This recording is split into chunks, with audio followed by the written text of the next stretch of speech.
4,000 কোটি টাকা ব্যয়ে মুজিব বর্ষ পালন ও শেখ মুজিবের 10,000-এর বেশি মুরাল নির্মাণে দুর্নীতির অভিযোগে শেখ হাসিনা ও শেখ রেহানা সহ সংশ্লিষ্ট কয়েকজনের বিরুদ্ধে অনুসন্ধান শুরু করেছে দুদক।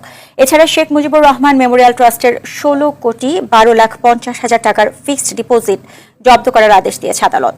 আতিকা রহমানের রিপোর্টে থাকছে বিস্তারিত।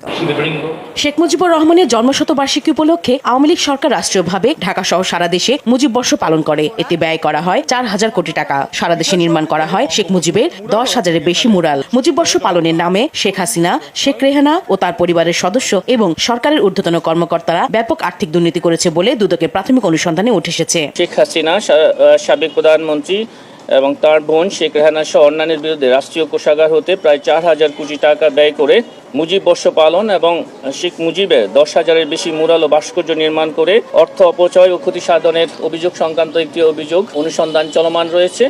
এই সংক্রান্তে গঠিত অনুসন্ধান দল অনুসন্ধান সংক্রান্তে রেকর্ডপত্র সংগ্রহ করছেন। দুদকের আবেদনের প্রেক্ষিতে শেখ হাসিনা, সজীব ওয়াজেদ জয়, সাইমা ওয়াজেদ, শেখ রেহানার স্বার্থ সংশ্লিষ্ট শেখ মুজিবুর রহমান মেমোরিয়াল ট্রাস্টের ব্যাংক হিসাব ফ্রিজ করার আদেশ দিয়েছেন আদালত।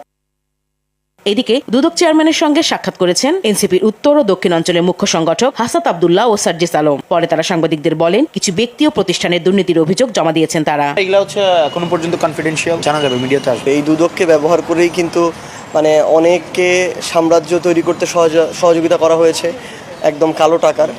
আবার অনেক ভালো মানুষকে এটার মধ্যে দিয়ে বছরের পর বছর ধরে ভোগান্তিতে রাখা হয়েছে। তো সেই জায়গা থেকে আমরা চাই দুদকের মতো ফাংশন করুক। এছাড়া 2 কোটি টাকার অবৈধ সম্পদ ও 180 কোটি টাকার সন্দেহভাজন লেনদেনের অভিযোগে চাঁপাইনবাবগঞ্জ 3 আসনের সাবেক সংসদ সদস্য আব্দুল ওদুদ ও তার স্ত্রীর নামে 2টি মামলা করেছে দুদক।